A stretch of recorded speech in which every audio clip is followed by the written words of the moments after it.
Hello and a very warm welcome to yet another brand new episode of your very own show Colours of India. Like every week, I'm back with another bunch of exciting and colourful stories. This week we get you the Swathi Thirunal Festival, followed by one of the most popular comedy plays, Khalid ki Khala, and a taste of Korea. Culture is our identity. We are living and breathing it every second. The great southern ruler Maharaja Swathi Thirunal also believed so, and thus he strived, achieved and left behind great pieces of his work for the future to learn and harness. As our top story today, we bring you glimpses from the festival dedicated to the great ruler.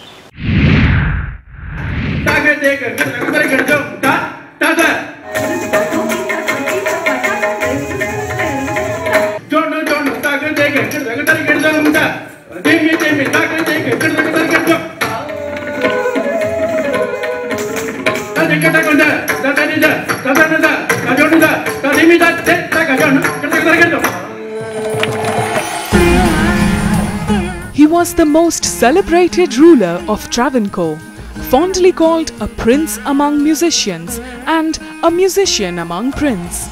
His prolific achievements at a tender age made him a praiseworthy king. Maharaja Swathi Thirunal, who lived from 1813 to 1846, carved a niche in every field, be it music, art or dance. In his memory, the International Academy of Mohiniyattam organized the Swathi Thirunal Festival that explored his rich repertoire.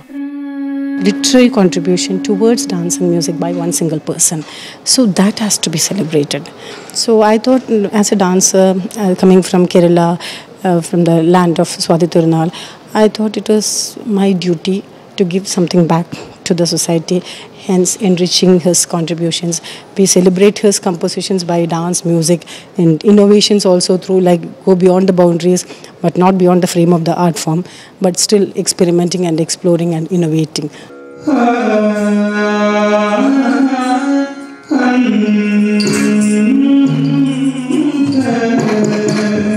The evening began with a Mohiniyattam recital by the students of the Kerala Kala Mandalam. In keeping with custom, they began with an invocation in praise of Lord Ganesh. This dance form was popularized by Swathi Thirunal during the 19th century, for which he also composed. Skilled artists danced to the tunes of the edakya, the mridangam and the flute.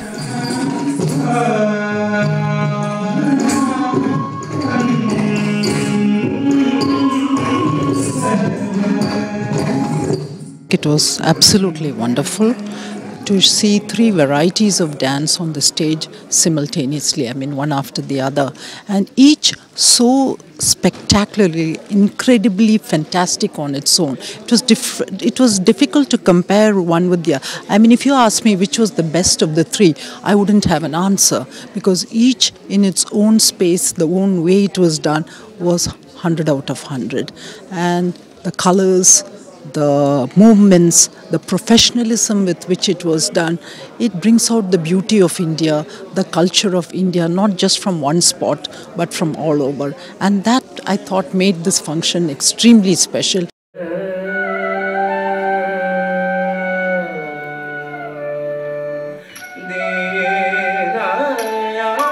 Next, Ragini Chandrasekhar presented her Bharatanatyam recital.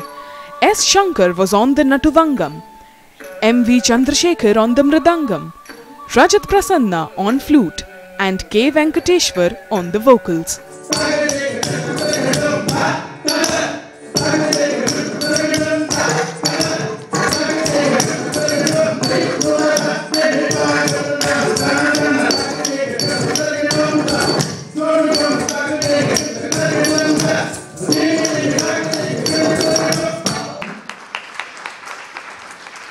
I wanted to do something comprehensive, a composition that would bring out the very best of Bharatanatyam.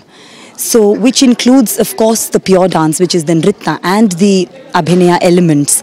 And what better way to, bring in these two elements together than doing a Varnam. I felt that this Varnam, there were so many shades of bhakti, and at the same time there was that element of Shringara also brought in. So I thought that somewhere this Varnam in an entirety sort of could be taken up to bring out the best in Bharatanatyam.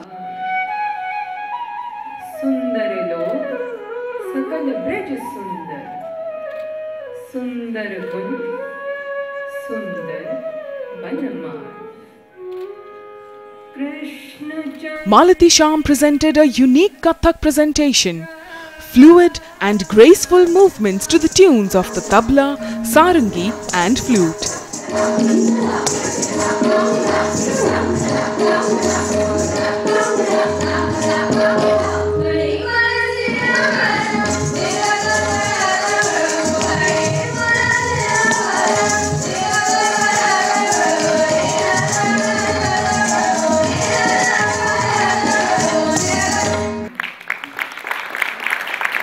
एक ही भजन के अंदर मैंने उसको दो part में दिखाने का प्रयास किया, एक में विलंबित दिखाया, एक में द्रुत दिखाया, कर्नाटक। ये जो कॉम्पोजिशन मुझे अच्छी लगी बड़ी, क्योंकि इसकी जो फीलिंग है वो भक्ति पे जाती है और डांस पूरा का पूरा उसी सोच का मैंने कथक को इसमें उस तरह से पिरोया कि कृष्ण बहुत ही विशाल रूप है और कैसे खड़े हैं, किस मिजाज से हैं, तो वो कृष्ण का रूप दिखाया और मेरे मनमोहन और उनकी जो छवि है, हे प्रभु मेरे मन में बस जाओ, तो एक उसका फ्लो है। The festival also celebrated the spirit of Kerala. Paintings of traditional temple murals were on display.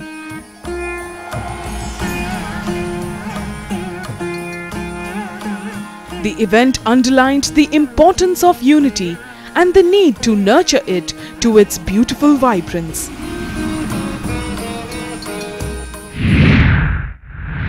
The festival was surely a thing of pride, as many living culture were revived, recognized and rejoiced. With that, we head into a very short break. Lots more coming up on the other side. Do stay with us. Up next, we present to you the comedy of errors, Khalid ki Khala and some South Korean delights. Welcome back. Men masquerading as women has often been a source of mirth on the stage. So in our next segment today, we bring you the classic comedy of errors, Khalid ki Khala.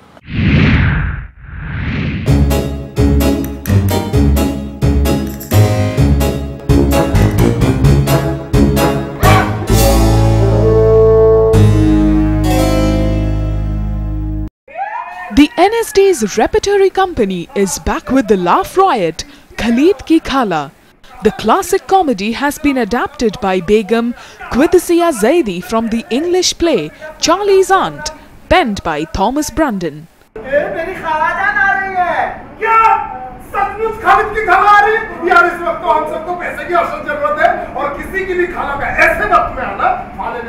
खास करके उर्दू ज़ुबान में है, जो एक्टरों के लिए बहुत important होता है, उनकी ज़ुबान बड़ा साफ़ होना। तो बहुत मुद्दतों के बाद एक खालिस मतलब उर्दू में एक नाटक हमारे कलाकारों ने किया, और इसलिए भी ये इम्पॉर्टेंट है क्योंकि ये बेगम कुदसिया जैदी जी का हम लोग पूरी शताब्दी मना रहे हैं, जो उनकी जन्म का 100 साल हो रहे हैं। ये एक बहुत अच्छी बात है कि दिल्ली का दर्शक टिकट खरीद करके नाटक देख रहा। जब भी आप अच्छी प्रस्तुति करेंगे, दर्शक पूरी तरह से आएगा और वो आपकी इज्जत करेगा, हमारे कलाकारों की इज्जत करेगा। हम कलाकार हैं, हम अगर अपने प्रोफेशन की इज्जत करेंगे तभी दर्शक हमारी इज्जत करेंगे।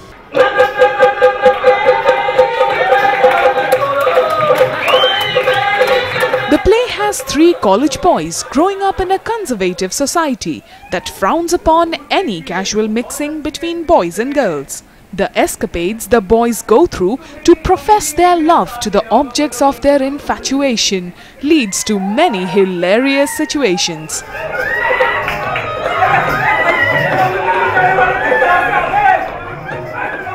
The actors are doing very good acting. Earlier, what we used to see was a real expression on their face.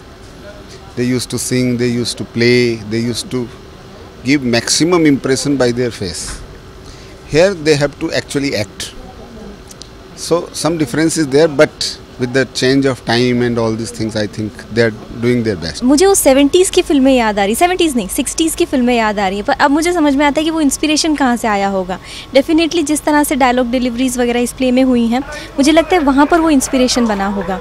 पर समवेयर मुझे ये प्ले बहुत इंटरेस्टिंग लग रहा है, मतलब समवेयर क्योंकि हम सभी खुश रहना चाहते हैं, हंसना चाहते हैं, तो इसमें इसका बहुत अच्छा यूज़ किया गया है. Filmmaker Ramesh Talwar has directed the play. Khalid ki Khala is a package of comical twists, delightful moments, crisp dialogues and chaste Urdu. खुदा का शुक्र है कि आज आप यहाँ आ सके, कल तो आप कश्मीर चले जाएंगे. The cast creates delightful and lively portraits, enhancing every bit of the play. Truly, a play that effectively combined creative brilliance and an original comic touch. Up next, we present to you an evening of Hindustani classical music dedicated to an accomplished violinist, the late Zahoor Ahmed Khan.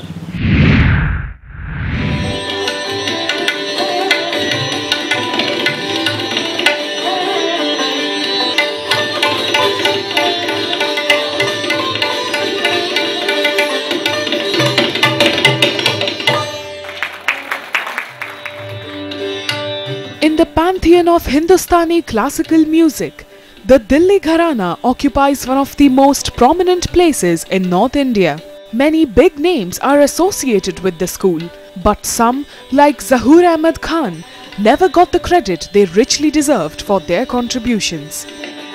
The Hazrat Amir Khusro's musical group's evening of classical music was an attempt to honor this maestro, who was well known as the Wizard of Violin. लेके बादशाह ऐसा ज्ञान था कि जहां से चाहते थे वहीं से तैयारी आती थी उनकी भी सच्ची, और कोई कैसा मुश्किल राग क्यों ना हो, इतनी खूबसूरती से वो उसको बजाया करते थे कि मालूम इसी पे रियाज होता.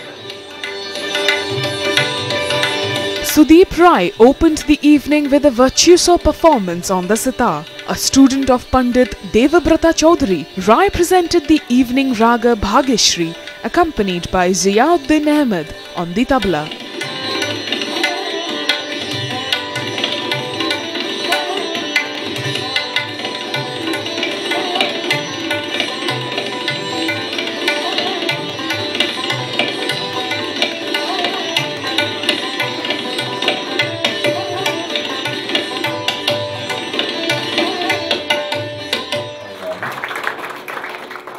We are paying tribute to late Ustad Zahoor Ahmed Khan sahab, who was a great maestro of Delhi Gharana.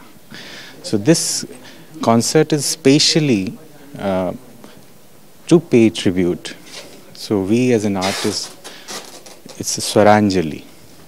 It's a tribute from our ragas to that great maestro of music. The next performance was by Zahoor Ahmed Khan's son, Anis Khan, a student of Ustad Iqbal Ahmed Khan. Anis Khan chose the night raga Yaman to pay homage to his father with his vocal repertoire.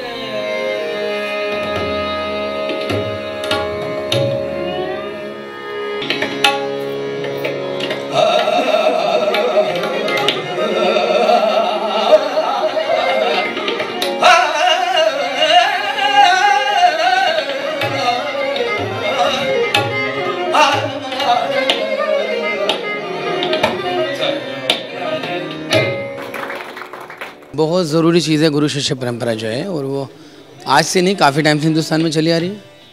ये एक अच्छी बात है हिंदुस्तानी संगीत में आजकल चल रही है और घरानों में चल रही है कि घरानेदार लोग जो हैं वो ज़्यादा अपने शागिर्दों को तैयार कर रहे हैं. बहुत अच्छी बात है इस विषय में, और ये यूथ के लिए बहुत ही बढ़िया है कि उससे उन लोगों को बहुत लाभ मिल रहा है. घरानेदार बंदिशें सीखने को मिलती हैं, घरानेदार स्टाइल गाने का हो चाहे बजाने का हो, सब वो सीखने को मिल रहा है. तो घरानों का बहुत बड़ा रोल है इन सब चीज़ों के अंदर, और इसको यूथ फ़ायदे भी उठा रहे हैं और उनको उठाना भी चाहिए. An aura of serenity created by the soothing sounds of the sitar, carried along by the classical vocal compositions, keeping the listeners transfixed till the end.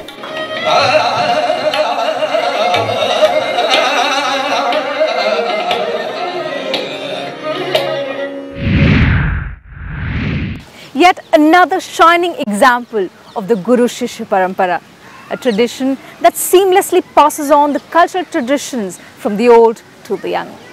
On that note, we head into another quick break. The food trail on the other side. Don't go anywhere. After the break, a sneak peek into the South Korean culture and food. Stay with us. Welcome back. We're living in a world of frenetic globalization. Cultural interactions are shrinking the world every minute. And nowhere is it more visible than in the food that's on offer. So let's go over to Shubhra, who's on the lookout for some exotic flavors. Hello and welcome to Food Trail with me, Shubhra Mukherjee. Today I'm on the lookout for something new and something different, and this has urged me to come to Paharganj, where I have found Shim Tur, a small and cozy little eatery where I am going to savor some authentic Korean cuisine. So come and join me.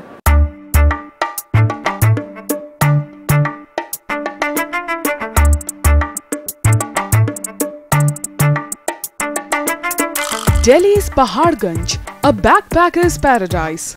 Lodging, shopping, fooding.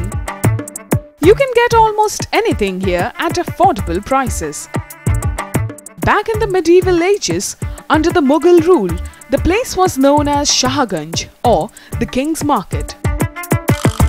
Today, the place is a global melting pot. International cuisine mixing with local flavors has made it a foodie's paradise. I found one narrow lane that led straight to Korea. Shim Tur in Korean means a place to rest. When I was young, I came to India, I think maybe 1994, maybe like this one. So the Paharganj is a tourist place, for international tourist place. I found India is very interesting, right?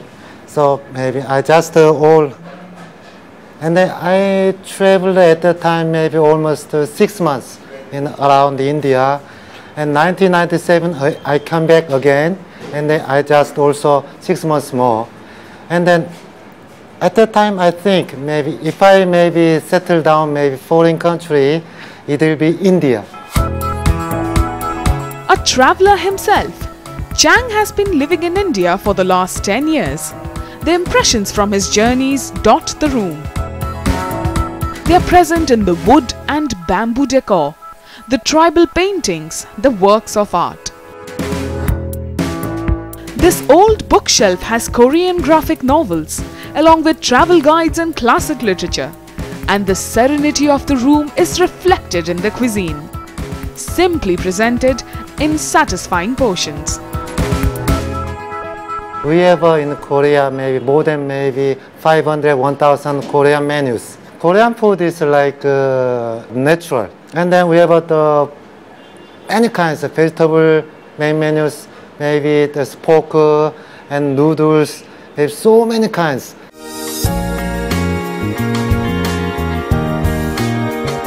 Korean cuisine is very elaborate. It has many side dishes or banchin. I started with the kimbap or gimbap. This Korean style of sushi originated in Southeast Asia. It's a light snack mostly had as a starter. Served along with a salty soya dip, the platter comes with 10 bite-sized pieces.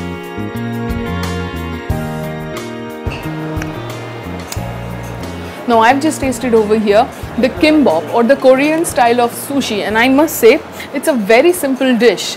It is just made up of some sticky rice wrapped in seaweed, stuffed with a little bit of egg and some vegetables, and all of the character is provided from the soya sauce, which is an accompaniment of this very dish. You just dip it in and you get that little salty flavor in it, and it's a very soothing, light dish and very flavorsome. Very delicious.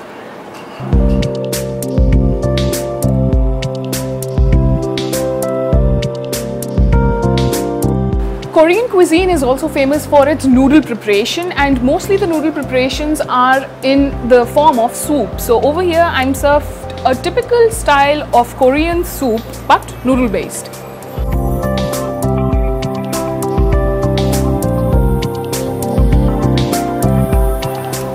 Now I've just tasted the Korean style of noodle soup over here, and I must say it's very nice. It's very different, of course, in the taste and in the texture, and I see a little bit of egg and vegetables added to it, which gives it a little bit boost to the flavor, and very delicious indeed. Traditional Korean meals are incomplete without the kimchi, a broth of pickled vegetables like cabbage, radish, green onion and cucumber. The kimchi was earlier a white broth till it met the chilies from India that made it hot and red. Garlic is also used as a flavor. Now I've just tasted over here the kimchi, and they don't call it the iconic dish of Korea for nothing. It is the flavor, the spicy flavor, that makes it a very delicious and loved dish by all.